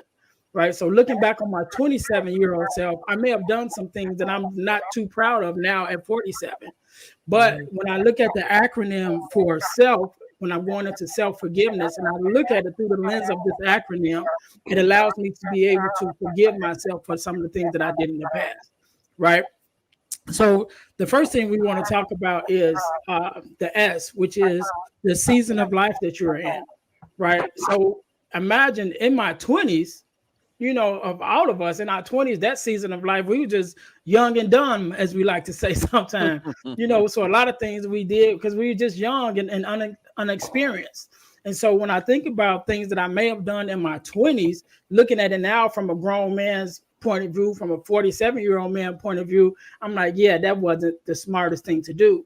But if I look at it through the lens of the season of life that I was in, I was young and unexperienced. So I can look at it from that point and be able to forgive myself because of that. But like, I was just young. I didn't know, you know? And so the E stands for emotional state. So some of the things that we do because we are just emotional, right? So I always give the example of when my mom passed away a couple of years ago. During that time period, of course, I was very emotional. So some of the decisions I may have made, some of the discussions I may have had, you know, even the way that I may have treated some people that was close to me at that time period because of where I was emotionally, you know what I'm saying? I might be like, you know what I mean? I was wrong in that sense. But when I look at it and say, okay, what emotional state I was in? I was grieving, I was hurt, you know, and if anybody heard my story, I've been on here several times. You go back to to some of the old editions and listen to the whole story. But during that time period when my mom passed, I was in debt. I was going through a divorce. I was in depression. So I had a whole lot of stuff going on at that time. And then when my mom passed away, that just added to the top. So whatever decisions or things that I may have done in that time period, emotionally, I was all over the place, right? So when I look at it through the lens of, okay, what was my emotional state, then I'm able to forgive myself by just acknowledging the fact that emotionally I was going through at that time. Right. And so then the L stands for limited information. And so limited information just goes to the fact that you don't know, you know, so you make a decision off the information that you have. But if you don't have all the facts, if you don't have all the information, if you don't know everything that you need to know, when you make that decision, then when that outcome comes and you're like, man, it didn't work out the way I wanted it to, well, you didn't have all the information. So for that, I talk about with me, I've been a bricklayer for 17 years now. But when I first got out of high school, I already knew that's what I wanted to do. I knew my career path. I knew what I wanted to do. So I did like everybody else. I went to college, right? I went to college taking construction classes. It wasn't until maybe about 5 or 6 years later that I found out about the journeyman's and the local unions and become a union bricklayer and found out that they would pay for me to go to college, that they would pay for my college. And I would get on the job training. As soon as I signed up, I would go right to work. So I would be learning the craft that I wanted to learn but I wouldn't have had to pay for it. So I'll be getting paid at the same time. I'll be learning at the same time, and they will pay for my college. Excuse me. But I didn't know that. I didn't know that till years later. So because of that limited information, that cost me a good 5 or 6 years of being able, where had I done that 5 or 6 years, who knows how far I would have been in my career or even in my life, because I would have started off making a decent wage at 17, 18 years old, become a journeyman. By the time I was, 21, 23, around in that age, I would have became a journeyman making $40-some an hour. You know what I'm saying? So who's to say where my life would have been had I known and had I used those, excuse me, had I used those 5 or 6 years because of the information that I was lacking. Had I had that information, how far I would have been. But now, 17 years in, even though I could look at it and say, man, I could be even farther. I could be, 20 years in, 22 or 23 years in. But I can look back and say, I just didn't have the information. I had limited information. So I went off the information I knew, which was going to college like everyone else. And then the last F just stands for looking at it through all three of those lenses. What was the season of life that I was in? What was the emotional state that I was in? What was the information that I had? And then looking at it and then acknowledging through all of those lenses where you stood, and then forgiving yourself by acknowledging the fact that in that moment, you were doing the best that you could. You were doing the best that you knew, and you was making the decision that you felt was best at that time. Because hindsight is always 20/20. Right? Me as a 47-year-old, I can look back at the 27-year-old and point out everything that I did wrong. Mm-hmm. But when I was at that point of being 27, I was doing the right thing of where I was at that point in my life. And so that's one of the things that I talk about. Even we talk about it in the forgiveness mission at the workshop. We also talk about forgiveness of others, forgiveness of the world, the whole thing, that we talk about. So I would advise everybody that have a chance to check us out next weekend. Forgivenessmission.com. Just go there and register. It's free.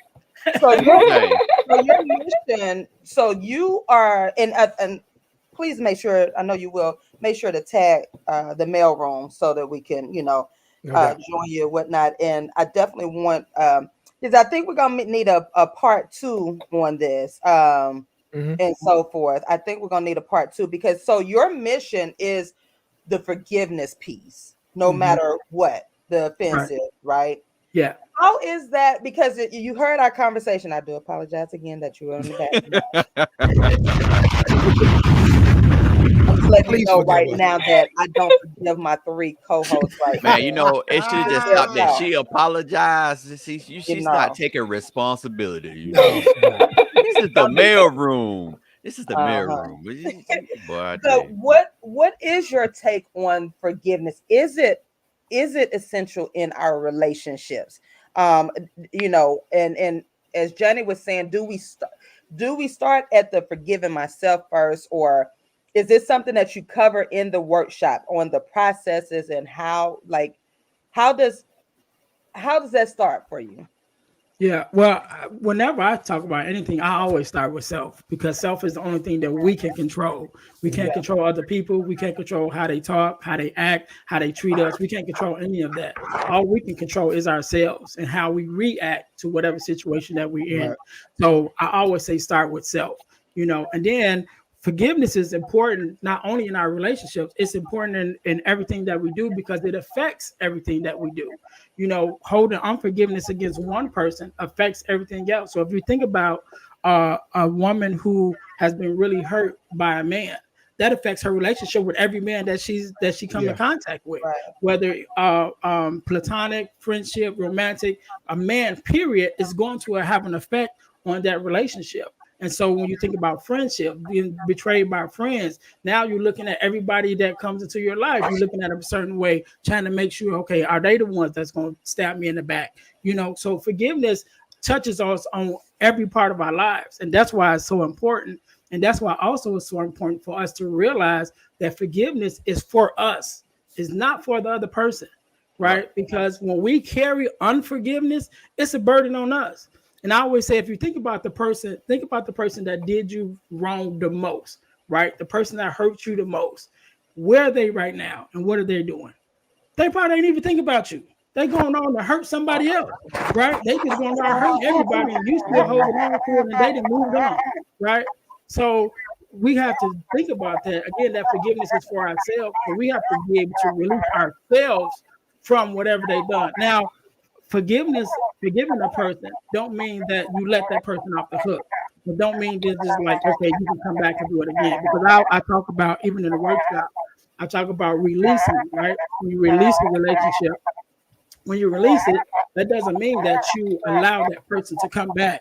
You forgive that person, but it doesn't mean that you allow that person to come back into your life, right? Especially in the same space that they were, without any boundaries. Because if you do decide, okay, I'm gonna forgive this person and I'm gonna let them come back in, but now because I know their character, let me put these boundaries in place. Let me keep them in this area where I can keep an eye on them. So when I see that they're touching that line or they're crossing that line, I can address it right away instead of letting them hurt me again. You know, so that's where that forgiveness comes in. Again, it touches every area of our lives, so it's very important for us to forgive. Ernest, let me ask you this, Ernest. Is I hear some feedback on Tashon. I don't know, somebody needs some headphones. I don't know. But I was going to say, maybe if we need to mute one by one just to see. Oh, okay. Ernest, is one more important than the other? Is forgiving yourself more important than forgiving the other person? No, they're equally important. Because forgiveness, we separate forgiveness into boxes. Okay. But forgiveness is just forgiveness. All right, so let me ask you this. Everything. Go ahead. I got you. No, I got you. So let me ask you this now, and I hate to go to the extreme because I have to make sure that this is what you're saying. So me forgiving myself is equally as important as forgiving the person that molested my 7-year-old daughter. Those are equally important. Yes. Okay. Yeah, they're equally important because they touch different boxes. But again, we break up forgiveness and say, forgive this, I forgive this, I can't forgive that. You know what I'm saying? But forgiveness is just forgiveness across the board. Now, again, when we talk about forgiveness, we also, again, I have to mention the boundaries. Just because I forgive you doesn't mean I'm going to allow you to come back in to hurt me again. Now, you mentioned, someone touching your daughter, you might forgive that person for the fact so that you're not carrying the burden of unforgiveness. Right. You're not going to send your daughter back over there. You ain't going to send your daughter back over there. You know what I'm saying? I can forgive you, but you just stay over there. You know what I'm saying? I forgive you. I'm not going to, wish you no harm. I'm going to go on with my life. You stay over there. I'm going to stay over here, but I'm forgive you. So I'm not carrying that the rest of my life.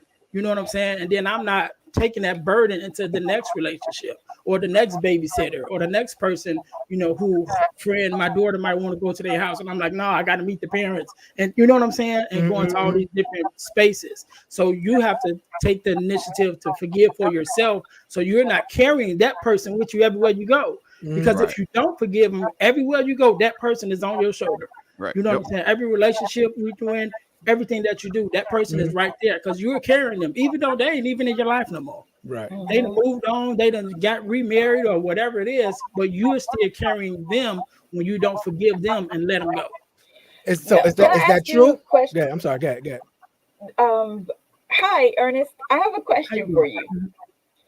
While we're talking about the broad range of all that forgiveness covers, what do you say to the person who is willing to use the notion of forgiveness to manipulate? What do you say to the person who says, oh, wait a minute, you said you forgive me, so why can't we go back to the way things were? Why can't it be like it was before? What would you offer the hearer of that imposition as a response to that person who would use forgiveness to manipulate?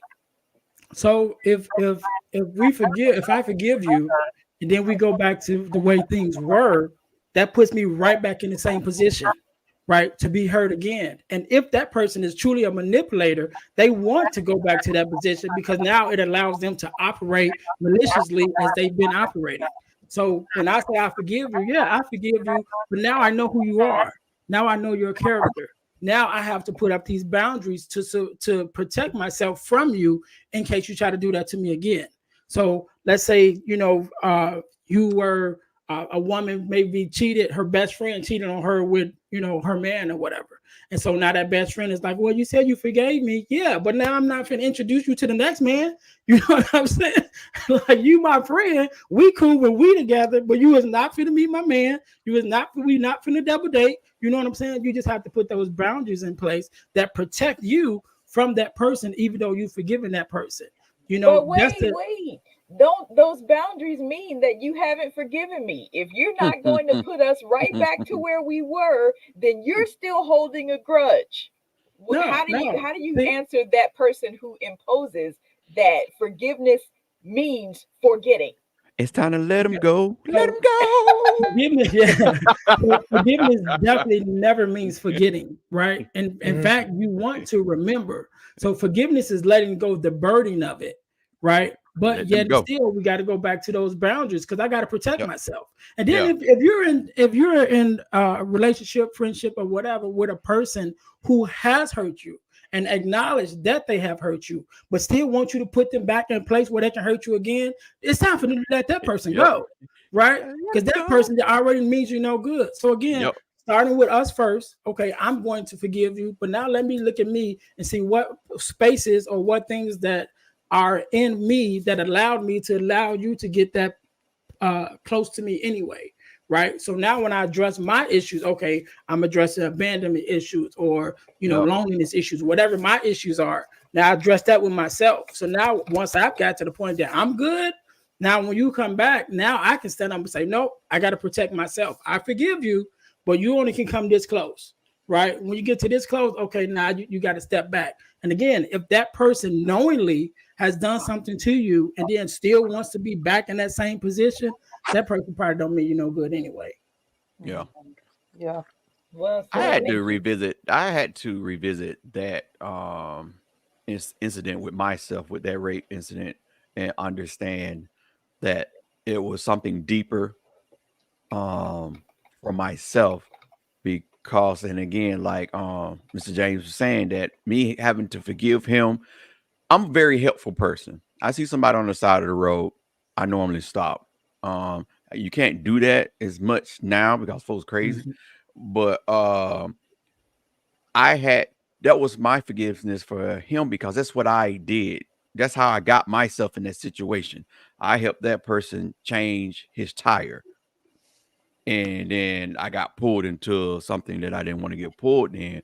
But for a while, I stopped helping people because I was scared that the same thing was going to happen. And it wasn't until I forgave that person, regardless of where he was at. If he hurt me, forgive him. I had to forgive him for myself. And that's still that part of forgiving yourself that which allowed me to start being who I truly am.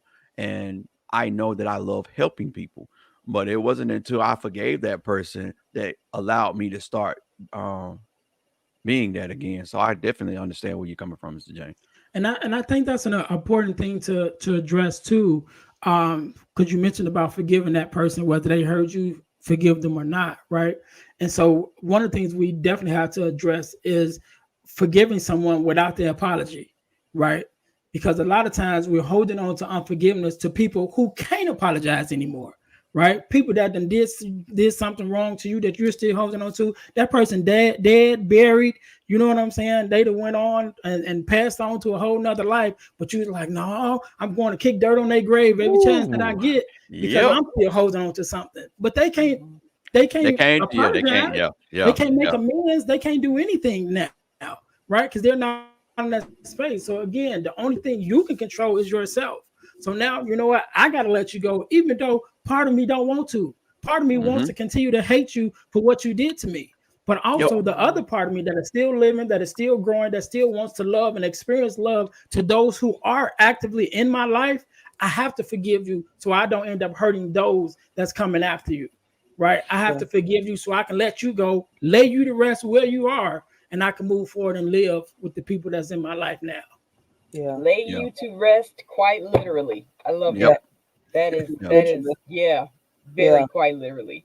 That's a lot of black men are dealing with that right now. Well, not only just black men, but I can just say for that with my dad, God has allowed me to sit and try and direct my dad into that forgiveness, because his parents are dead, and you're holding on to something so toxic and not understanding that that toxicity is bleeding into your family and causing more harm than it is you holding on to something that you will never get because it's gone.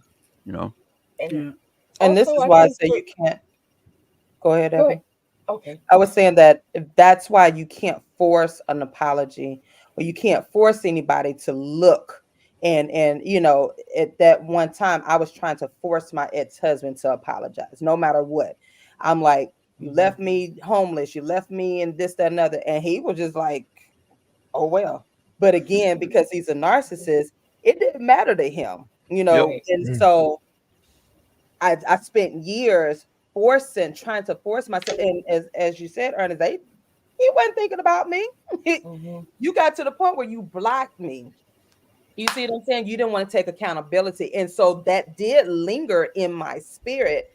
And that's where that hatred was buried down. And that's why years later it came out, because I had finally buried it. And I was like, okay, forget it. Da da da.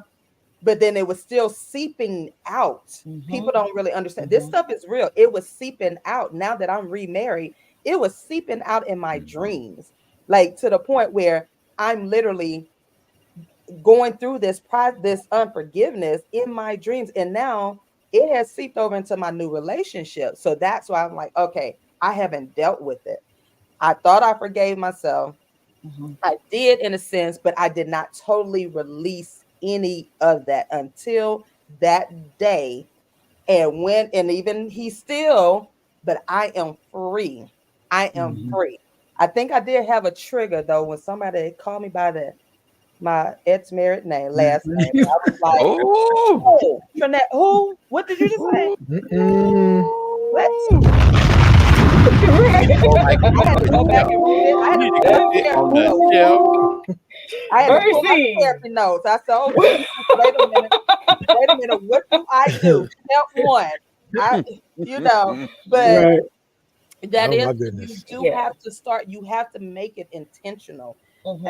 In your healing process, it has to be intentional. It has to be a determination, as you said earlier, Evelyn. It has to be that determination.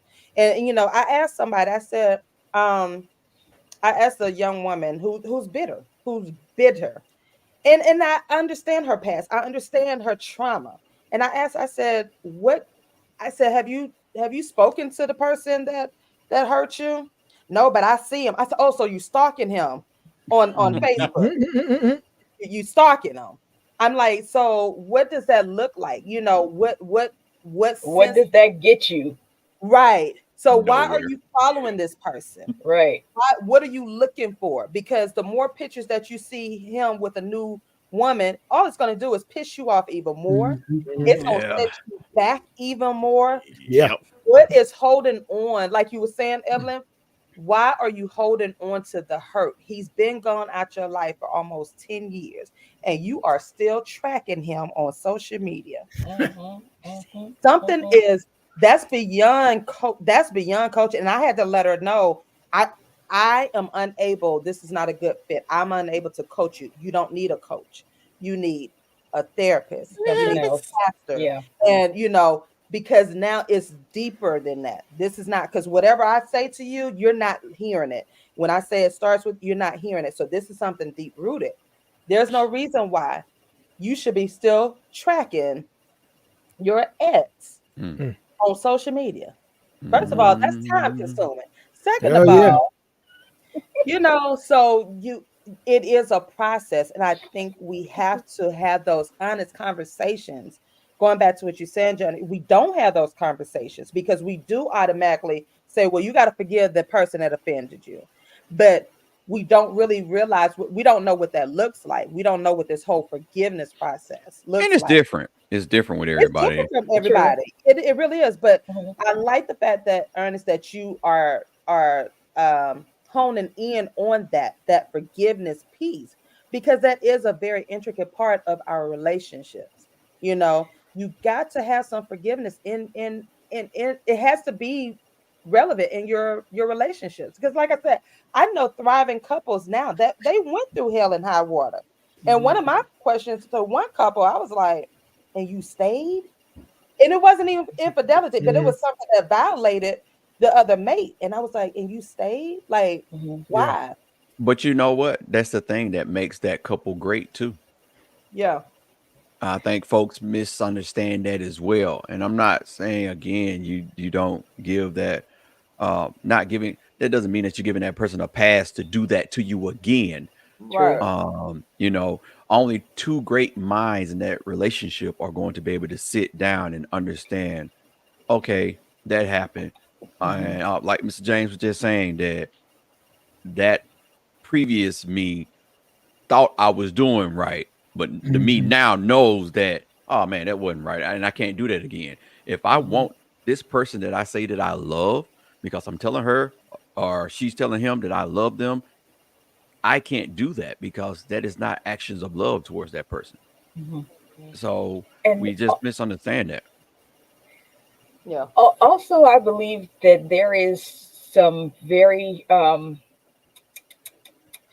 there's some tangible benefit. There is some tangible benefit in taking those acronyms of self steps and considering the other person through that lens. Where were they in their mind when they did these certain things? How much have they changed from that person they were then to the person that they are now? That may enable some of the release. When you can look at what someone has done to you, if they were immature when they did it, and you know that they were immature at that time, now you've recognized how they've grown, that can help you forgive them and release yourself of seeing them punished for what they did to you. I see that so much, particularly with adult children who had young parents, or when that parent has done all of these awful things to a child through their growing up years. And then that child gets to a point where they say, Mom, Dad, I forgive you. Because I know that when you were trying to raise me, you did the best that you could know to do at that time. It wasn't what I needed. It wasn't enough, but it was the best that you could do. So I'm not mad at you recognizing that you did the best that you could, even though the best hurt me tremendously in that moment. When you take those self steps and consider the other person's experience through them, even if you never say it to them, that may enable you to release yourself from the burden of what they're causing you to carry. That was me 2017 with my parents. I had coming to them and explaining to them that I get it now more than anything, that y'all were not raised to and not to sound bad, but they were not raised to raise kids themselves because of how their parents did them and mistreated them. So they really didn't have that structure to raise kids the best way that they could. But that's what they did. They only did what they could do with what they had and what was given to them. And yeah, so I had to forgive them for that. Yeah. James, let me ask you this, James. Is it good practice to reach out to the person to say, I forgive you? Good question. Depends on who that person is. Yeah. And depends on what that person have done to you. So like Trinette was saying, if you got somebody that you done broke up with, y'all been broken up for 10 years, why are you reaching out for them? Right? They've obviously going on with their life, right? So you even interrupting their life, I don't think that's going to be a good reaction that they have. You know what I'm saying? And then if you're still that toxic that you're holding on for something from 10 years ago, why would you physically bring that person back into your life? You know what I'm saying? Now you're just asking for that hurt to come back. So that's why when we talked about that forgiveness without apology, again, this is for you. You know what? I'm just going to take it in my mind and I'm just going to imagine that you apologize and I'm accept it and then I'm going to move on. Right. I don't need to hear you actually say the words because you may never say the words. Like Trinette said, you know, that person might be like, whatever. you know, they probably hurt you on purpose. So they're not going to apologize for something they did on purpose, you know. And so reaching out to them is only going to hurt you. You know what I mean? It's probably not going to affect them at all. If anything, it may give them more joy knowing that you're still affected from what they did, especially if they did it on purpose. You know? So you always want to start and end with self, right? You always want to start with and end with self and do what's best for you. And what's best for you, maybe sometimes just leaving that person alone. Mm-hmm. So if I'm able to, and sometimes not only just bringing that person back from their history of the past and hurt situations, sometimes you can endanger yourself physically if you're talking to the person who had done whatever wrong to you. You know, and that isn't. That's just going to rip the scab off the wound that you have while you're endeavoring to heal it. And that can easily be counterproductive if that's what the person did to you and that's what you're trying to heal from in this sense. John. So you're saying I don't have to reach out to that person to say I forgive them. It's pretty much in you. You have to forgive them in you. All right. So it's just a decision that you make for yourself. Right. Yeah. Because I didn't have to reach. The only reason why I reached out to my ex-husband at that time is because it was a necessary need, because we hadn't spoken. Like when we got divorced 2007, I hadn't spoken to him until 2011. Like literally, we in the same city and all. Had not everybody else saw him and spoke to him, but we hadn't had any type of contact. And at this time, I was drowning in debt. I'm in, you know, I'm still having the after effects of divorce, and he was nowhere to help or X, Y, and Z. And then so he was determined not to say to meet with me or anything. And again, I still had wise counsel, even back in 2007 and 2010, to say, leave it be, forgive. But I still was determined I was going to make him him apologize, make him pay for the debt, make him. It didn't work. So then you fast forward to 2018. I'm in a new relationship. I'm like, okay, I'm good. But it was still harboring in my mind because I'm like, I got to make this man pay for what he did. Because now I heard that he going on trips and he's still living his life. And I'm, you know, like these triggers. And I didn't have the sense that my therapist, I didn't pay attention and follow what the therapist was saying. Hey, these are some, when you have these triggers, as you were saying, Johnny, here's your action plan. This is what you need to do.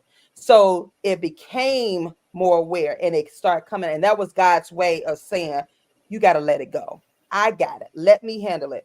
You do what I asked you to do and be done. And when I promise you on my, as the kids say, promise, swear for God, I promise you on my mama them grave, I have been free. You see what I'm saying? You can block me. You can do whatever, which I am free. So there is nothing, he doesn't have that power over me. Matter of fact, somebody said, oh, I seen your ex-husband. I said, yeah. Did you tell him about my new husband? I said, he a good one too. I said, Ernest, how do you know? How do you know if you're forgiving somebody truly? Because you can walk past that person, or you can say that person's name. Yeah, my wife said that a lot. You are not going to ruin my day because you in my presence. Right. And that's what I was going to say. If you can think about that person, if you can see that person, if you can come in contact with that person and don't feel no way about it, then that's how you know that you've forgiven them. If you see that person and every time you see him, all the flashbacks start coming. Now you want to grab them. You have not forgiven. You ain't forgiven yourself really at this point. Prime example. A check came from Wells Fargo with both me and his name recently, because from Wells Fargo that they made a mistake on, but because this was during my marriage, right? Check came. I can't even cash it because he won't sign it. I'm healed. This is a large check. I can't even sign it. So I am healed. That lets me know I'm healed because I'm looking at this check that I need money from. It's mine. Is he light skinned or dark skinned? He darn. Oh crap! I was gonna help you, and I was gonna sign it. Listen. What's his name? Give me the check. Me and Chef, Give me $30. Me and Chef and the Wells Fargo bank manager been trying to figure out all kinds of ways. That's how I know I'm free. You see what I'm saying? That's how I know I'm free, because I can let it go in the fact that the bank even tried to reach out to him. But that's how you know that you're free. Because I'm like, oh, okay, you still that upset. But here's something that might help your situation. Kind of unrelated, but just try it out. On the check that you just got, there should be void after 60 days, void after 90 days. Whenever that check is void, since the bank knows what you're going through, let that check just time run out and they can reissue it straight to you. They won't. They say it's gonna go back to the state. So does it say something? So does it say something if you didn't rip the check up already? Once you saw his name, why don't you just rip it up and throw it away at the time you got it? I won't get the money. No, regardless. But what I'm saying is, by you trying to get the money, is that saying, are you holding on to something, or is you just trying to catch a check? I'm trying to cash the money. That's my money. What I'm saying, no, hold on. What I'm saying, his name is on that, so there's nothing I can do with his name on it. I'm not even going to be fraudulent and try to cash a check without his knowledge. So why didn't you just, or what? Why didn't I just, as soon as I see it in the name, as soon as I got it in the mail, saw his name, ripped it up immediately? I'm past the situation. Right. They reissued me a check with just my name, with my new name, which is Trinette Collier, and his old name. They still had to put both our names on it because we were married at that time from the promissory note. I understand that. But what I'm saying is, why didn't you just rip the check up as soon as you got it? I did. But then I still needed to try to cash my check. No, I think Johnny, you're making the point that you're making is that she was healed. That's why she didn't rip it up as soon as she saw his name. Oh yeah. Because I knew that was my money. Yeah, that was my money. Okay. When I lost everything. Got you. So regardless his name being on there, that's still her money, and she's just trying to get her money back. Get her money back. Right. You know, in Georgia, everything, when you marry, everything is still together. So that's the reason why.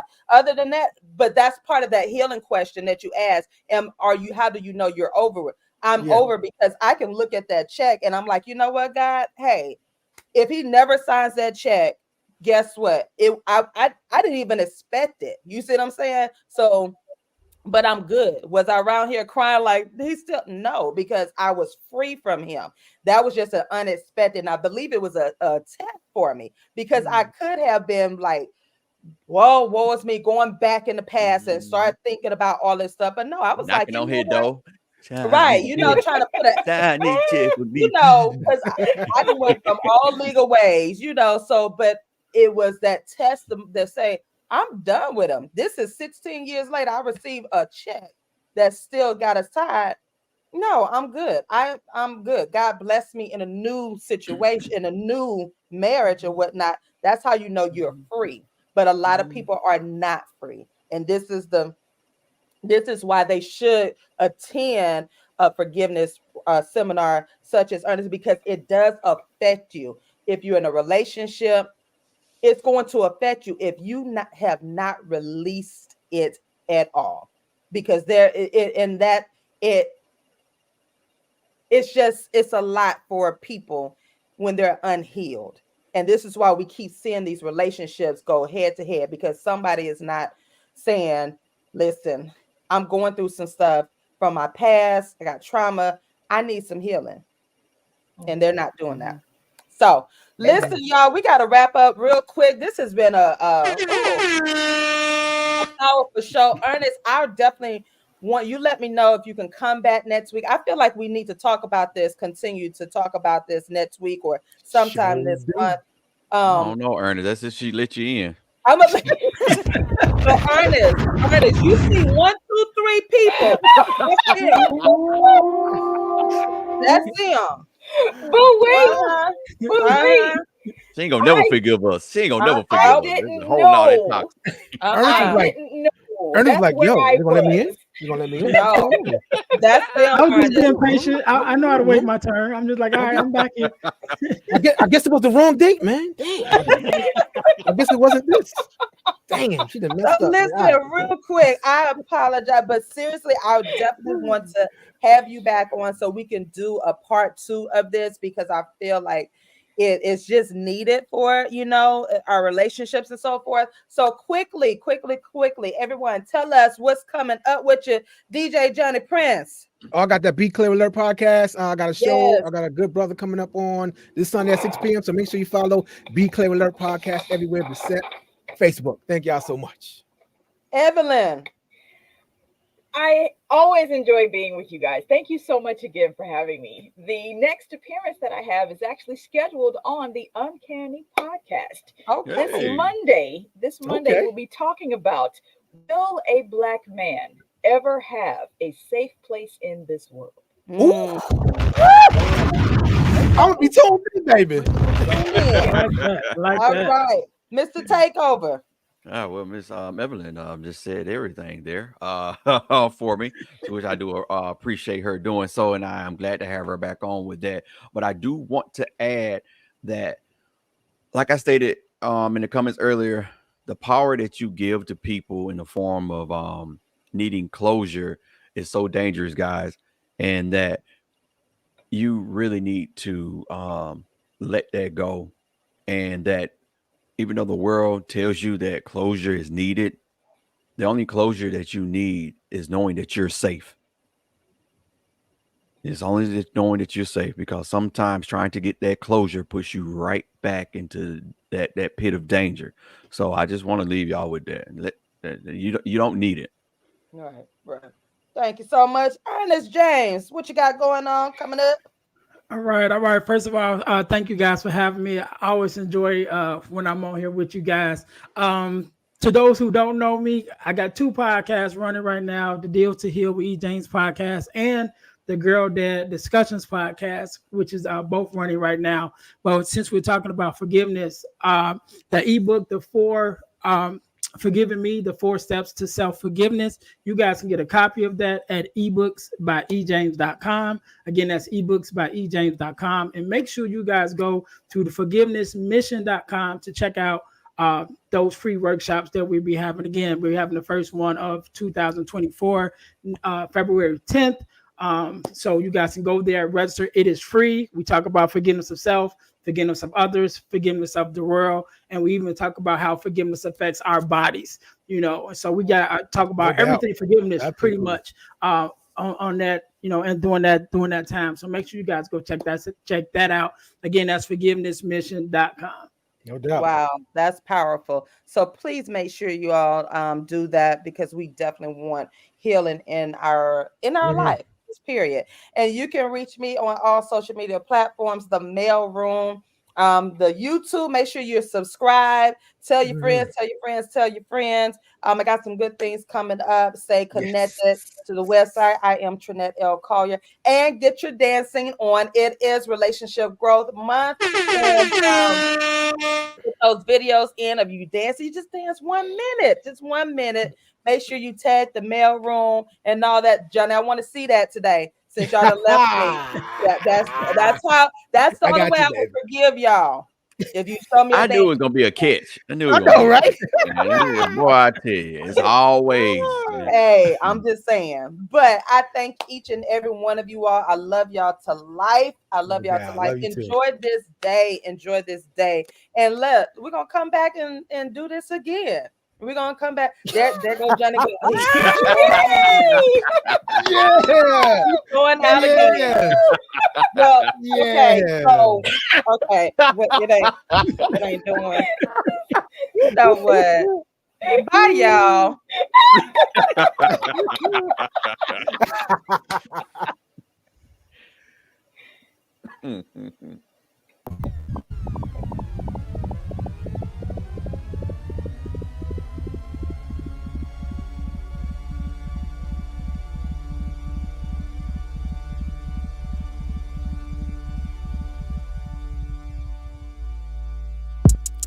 The mail room, I be tuned in.